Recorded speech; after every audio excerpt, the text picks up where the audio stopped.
Welcome to ITW, the show that helps you incorporate technology into your classroom. DNA here, bringing you guys another great episode. Today we're going to be talking about websites that teachers and students can use to review for their assessments. Yeah, we have got a lot of great websites. We're going to go through them pretty quick.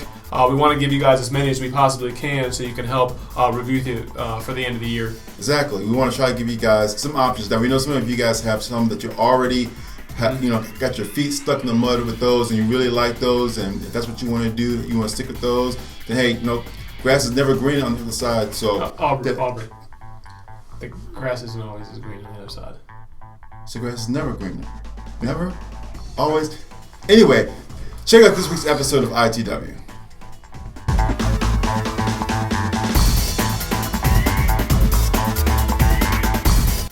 Okay, we're going to start off by talking about a website that most of you guys have probably heard about, if not already used, and that is KhanAcademy.org. And Khan Academy has created and built a huge infrastructure, a huge amount of tools, of videos for students to use to understand different content. So let's go ahead and start just by taking a look at that content. There's content from math to sciences, economics, arts and humanities, which includes history, art history, philosophy, computing, programming, computer science, as well as test prep. So students can go on here and prep for the SAT. So one of the things I like about it is the ability to track and for students to earn badges so they can kind of see their accomplishments. It's a great way to kind of motivate your students. So students can get badges. They can track their own progress, as well as have a parent, a coach, or a teacher track the progress of them. There's also great discussion boards so students can kind of go in and ask questions as well. I highly recommend, if you haven't checked out KhanAcademy.org before, I highly recommend going and setting up account for yourself. You can use your CMS Google account, but go in and have your students create their own accounts as well, and allow them to go in and see the content and take that content, either utilize it in the classroom to help with end of the year exams, maybe practice it over the summer, and kind of share this stuff with the parents as well, so students can use this over the summer to prepare for the following year.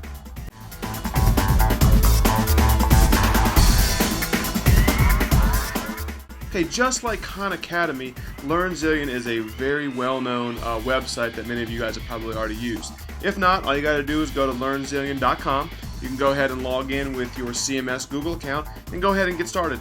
What I think Learnzillion's strength is the way that it separates and divides everything up by the Common Core standard. You can search by anything by just going in, typing in the standard you're looking for, and it pulls up some great videos. Now, what it does phenomenally well with those videos is it allows you to tailor your lesson around those. So it kind of creates lesson plans. So you can go here to a math lesson plan if that's what you're interested in, and you can go down and find a video, and they'll basically give you a lesson plan tailored around that video. So it does a really good job of that.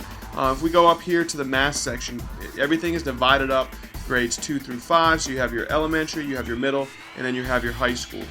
Your ELA standards as well. Once again, 2 through 5, your elementary, middle, and your high school. Then you have a Common Core Navigator at the top, so you can kind of go in and navigate through based on the Common Core standards. So Learnzillion is a great resource for you to go in, and then what you can do is you can share those videos with your students to help them understand and master different content areas.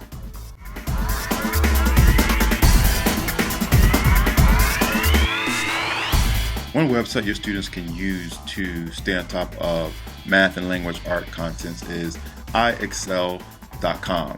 It's the letter I, the letter X, and the letter L.com. So this is a great resource. It's free. They do have a membership that you could use, but they do have a lot of free material that your students can just go to during the summer just to stay fresh. So if you go to the website and you scroll down to the bottom, you see the different grade levels. It even has some different content areas as you go through.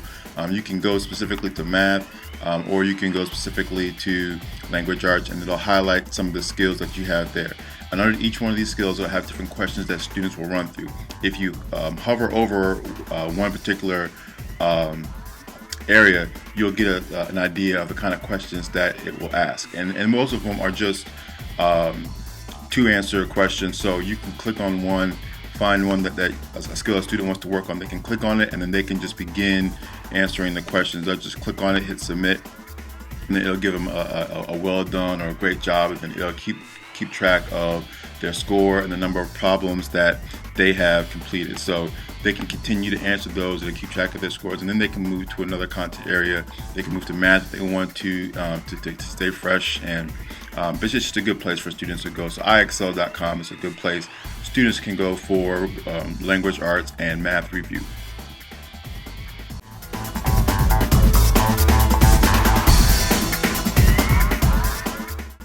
A popular website that I've seen our elementary teachers use is abcia.com. And this is a very interesting site. It has a lot of unique tools that your students can use. You'll see it has some featured games. Now, a lot of these games and applications, some of them will have videos that will go before it, and then application to go after. Some of them are just games. You can have multiple players on some of these. So there's a lot of different things that you can do with them, and you'll even see some featured apps that students can put on mobile devices at home over the summer. So it has a lot of different things where you can just start at some of these featured games. Here, for example, I can just click on this coin game, and it kind of gives you a grade level for each one. And then you'll see this one in particular has a video at the beginning. I just hit go, and it'll walk me through the video step by step, and then at the very end it has some application stuff.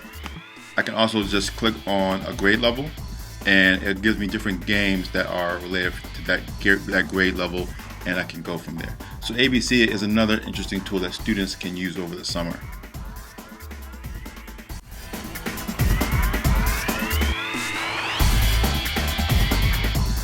MrNussbaum.com is another great tool that students can use in the summer.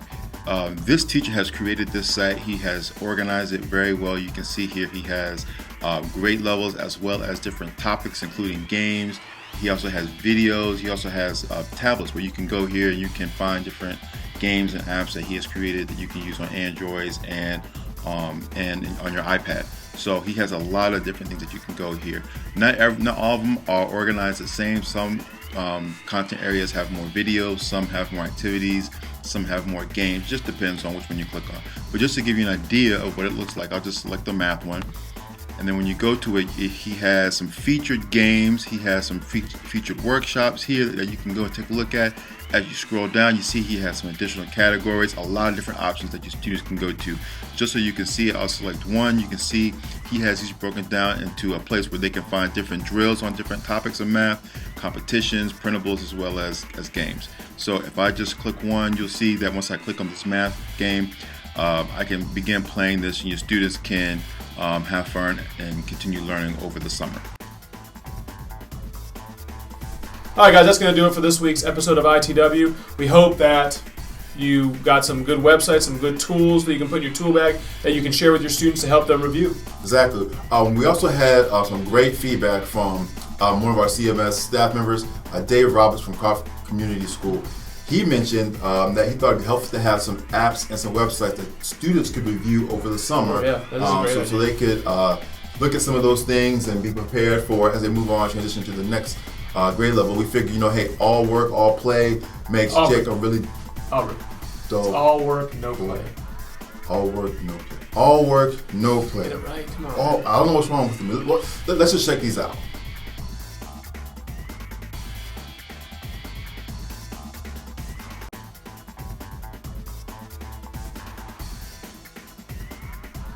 All right, so hopefully you guys can check out that list. You find some of those tools very valuable.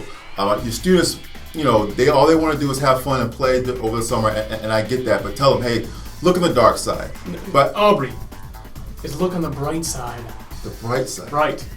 Look on the good side, bright side. Okay, we should probably just go ahead and close it. Anyways, guys. I'm not having a good day. No, you're not. Anyways, guys, thanks again for tuning in. Continue to send us comments, questions, feedback through our email address, and that is itw@cms.k12.nc.us, or you can tweet us at CMS@thecore. Once again, thanks for tuning in to this week's episode, and make sure you check us out next week for another edition of ITW.